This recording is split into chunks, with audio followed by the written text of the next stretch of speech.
ያለ መጨረሻ አይደለም። ልታጽናናኝ እየሞከርክ ነው ወንድሜ? አይደለም፣ ገና ብዙ እድሎች እንዳሉሽ እየነገርኩሽ ነው። እርግማናቸውን ተሸክመው ይሆናል። ምንድን ነው የምትይው? እኔ ላይ በተደጋጋሚ የተፈጠረ ነገር ስለሆነ ለእርግማኑ አዲስ አይደለም። እንደዛ ነው የምታስቢው? እኔ ምንም ነገር ላስብ ምን ነገሩን አይለውጡም። ግን ያንንም እጣ ፈንታ የመታገል እድላለሽ ወንድሜ። ሰላም እንዴት ናችሁ የቻናሌ ቤተሰቦች? ሮዚ እንግዲህ ሌላ ትኩሳት መጥቶባታል። እንግዲህ ይኸው ዛሬም ደግሞ እንድትሄድ ፈልጋ ነበረ። እሷን ወንድምሽ እኮ ከዚህ ዓለም ተለይቷል፣ እስካሁን ድረስ ደብቆሻል።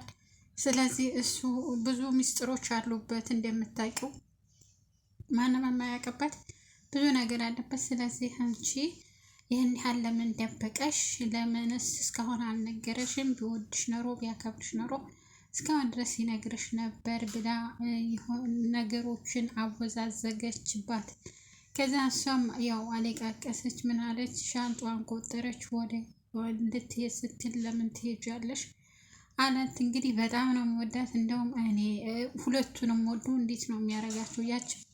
ያችም የውሸት ልጅ አርግሻለሁ ብለዋለች እና ሲወጣ ሲገባ ይስማታል። ግን በጣም ደግሞ ይችን ደግሞ ተቤት እንድትሄድ አይፈልግም።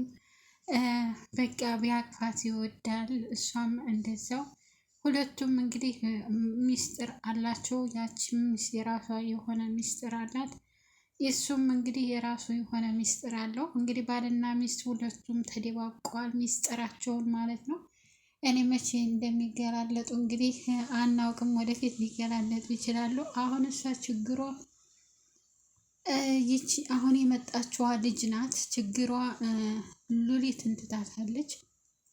ትንሿ ሙሽራ አሁን ትታታለች። እንደ በፊቱ አይጨቃጨቁም፣ ምንም አይባባሉም፣ ምንም አትላትም። ያው ግን ስራዋን ትሰራላታለች።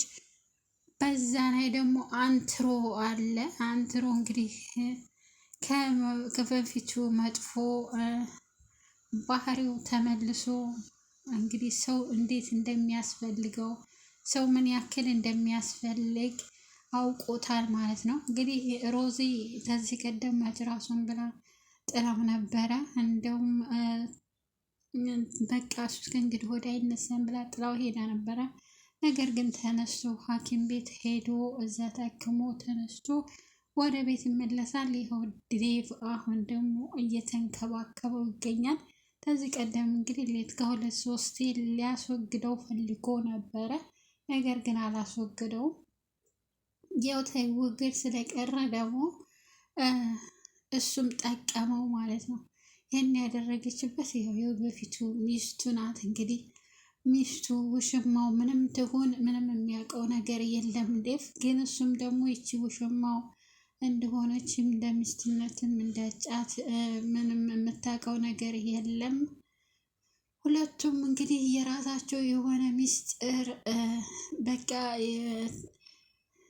ያቺ ሚስጥር አላት፣ ይህ ሚስጥር አለው። ግን ሊወጣጡ አልቻሉም። ነገር ግን አንድ ቀን መፈንዳቱ አይቀርም። እኔን እዚህ ቤት እስካለው ድረስ እኔን ፍራ ብለዋለች። እሱ ግን ሳይወዳት አይቀርም፣ አይኑን ሳይጥልባት አይቀርም። ስመጣ ራሱ በጣም ነው ደስ ያለው፣ በጣም ከሚባለው በላይ። በመምጣትሽ በጣም ደስ ብሎኛል ሲላት፣ ለምን አለችው። በቃ በመምጣትሽ እኔ ደስ ብሎኛል ሲላት፣ እንደውም እዚህ ቤት ስመጣ ምስጢርህን እንዳላወጣብህ ብትፈራ ይሻልሃል ያለችው። እንግዲህ አንትሮ ያው ልቡን መለስ አደረገችለት። አይኑ ግን ከሷ ላይ አልነቀለም ነበር እና